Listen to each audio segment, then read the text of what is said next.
You get the raise. For a moment, everything feels different. You calculate the extra money. You imagine saving more, investing more, and finally feeling secure. Then 6 months pass. Your income is higher, but your bank account looks almost the same. The anxiety is still there, and the life that once felt comfortable now feels strangely inadequate. This is lifestyle inflation. It does not usually arrive as one reckless purchase. It happens quietly, through dozens of decisions that each feel reasonable. A better apartment because you work hard.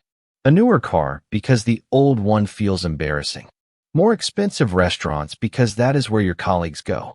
Subscriptions, upgrades, delivery fees, and conveniences that slowly become necessities. Nothing feels extravagant by itself. But together, these choices create a powerful illusion. The more you earn, the more your normal life is supposed to cost. Imagine someone earning $50,000 a year. They believe that $70,000 would solve the pressure. At 70, they move to a better neighborhood and replace the car. Now they believe $100,000 is the number that will finally feel abundant. At $100,000, their social circle changes. Expectations change. The definition of a respectable home, vacation, watch, or school changes with it. The target keeps moving. This is why income and financial freedom are not the same thing. Income measures how much money enters your life. Freedom depends on the gap between what enters and what your life requires. When every raise becomes a permanent expense, that gap never grows. The first psychological force behind this is adaptation. The first week in a new apartment feels extraordinary. The first drive in a new car feels exciting. But the brain is designed to turn repeated experiences into the new normal. What once felt luxurious becomes ordinary. The pleasure fades.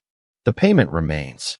Then the mind begins searching for the next upgrade that might restore the original feeling. This is sometimes called the hedonic treadmill. You keep moving, but your emotional position barely changes. The second force is social comparison. People rarely judge wealth in absolute terms. They compare themselves with the people they see most often.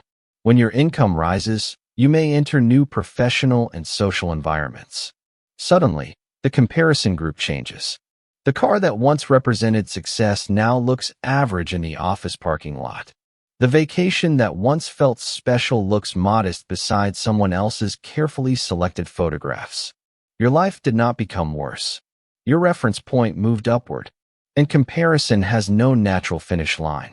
There will always be someone with a larger house, a newer car, or a more impressive version of success. The third force is identity. Spending is not only about utility. It communicates a story. This is the kind of person I have become. This is what someone at my level should own. This is what success is supposed to look like. Once an expense becomes part of identity, reducing it feels like moving backward, even when the purchase no longer creates meaningful value. That is how a higher income can produce a more fragile life. The monthly commitments grow. The cost of changing jobs increases. Taking a break becomes harder. A temporary loss of income becomes more dangerous. The person earns more than before, but has less room to say no. So how do you prevent lifestyle inflation without turning every raise into a life of permanent deprivation? Start with the half-raise rule. Whenever income increases, automatically direct at least half of the increase towards savings, investments, or debt reduction before upgrading anything. You still experience a better standard of living. But part of every raise permanently widens the gap between income and expenses. Second, delay recurring upgrades. A one-time purchase has a visible cost. A recurring upgrade quietly changes the minimum income your life requires every month. Before increasing rent, financing a car, or adding another subscription, ask, would I still want this if it delayed my financial independence? Third, define what enough looks like before your environment defines it for you. Write down the parts of life that genuinely improve your well-being. Perhaps it is time, health, a safe home, meaningful travel, or the ability to help family. Then separate those values from purchases designed mainly to signal status. This does not mean expensive things are always wrong. It means the purchase should serve your life, instead of forcing your life to keep serving the purchase. Finally, measure freedom, not appearance. Track your savings rate. Track how many months you could live without income. Track how much control you have over your time. Those numbers are less visible than a new car, but they reveal whether earning more is actually making your life stronger. The lifestyle inflation trap is not that you enjoy better things. The trap is allowing every improvement in income to become a new minimum you can never escape. The next time you receive a raise, do not ask only what you can now afford.